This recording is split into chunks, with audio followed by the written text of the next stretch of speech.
आणि यानंतर बातमी नागपूरमधनं. नागपूर जिल्ह्यातील वेणा जलाशयातनं तिसरा मृतदेह बाहेर काढण्यात यश मिळालंय. रोशन खंदारे असे या व्यक्तीचं नाव आहे, पण अजूनही 5 जणांचा शोध सुरू आहे. तर तिघांना वाचवण्यात यश मिळालंय. दरम्यान वेणा जलाशयामध्ये मासेमारी किंवा बोटिंग करण्याची परवानगीच नसल्याची धक्कादायक माहिती जलसंपदा विभागाकडून मिळतेय. नागपूरचे पालकमंत्री चंद्रशेखर बावनकुळे यांनी सुद्धा घटनास्थळी भेट दिली. सेल्फी काढण्याच्या नादात 11ही जण एकाच बोटीतनं जलाशयात उतरले, मात्र भार वाढल्यामुळे बोट उलटली. ही दुर्घटना घडण्याच्या काही मिनिटांच्या आधीच या सर्व मित्रांनी फेसबुक लाईव्ह सुद्धा केलं होतं. आणि घडलेल्या घटनेसंदर्भात नागपूरचे पालकमंत्री चंद्रशेखर बावनकुळे यांनी काय प्रतिक्रिया दिली आपण पाहूया. 16 तास बॉडी ही साधारणतः वर येतं, त्यामुळे आता जवळपास 4 तास वाट पाहण्याची गरज आहे.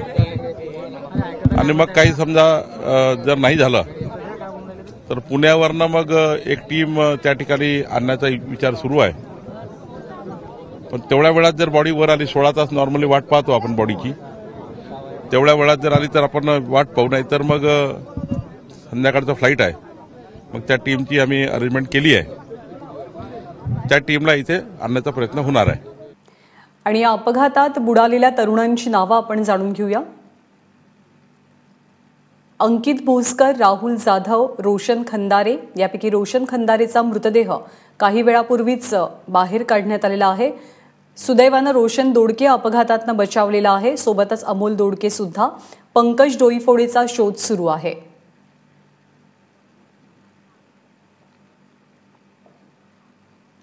दरम्यान ही बोट बुडण्याआधी, या अपघाताआधी या मुलांनी फेसबुक लाईव्ह केलं होतं. तेव्हा सेल्फी किंवा फेसबुक लाईव्हच्या नादातच ही बोट बुडाली नाही ना, अशी शंका आता व्यक्त होतीये.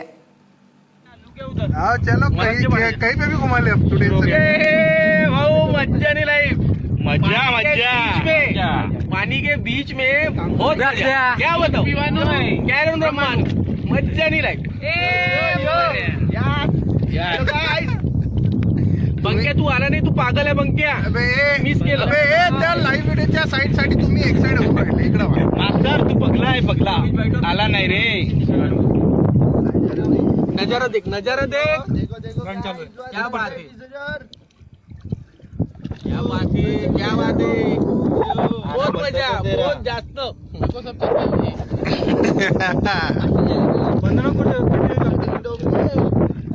चल ना भाऊ, भले 500 झाले.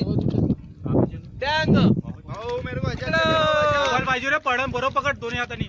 याव का? Yes yes. बहुत मजा, बहुत जास्त भाऊ. 1000 चले 1000 अंदर अंदर मजा येऊन राहिली.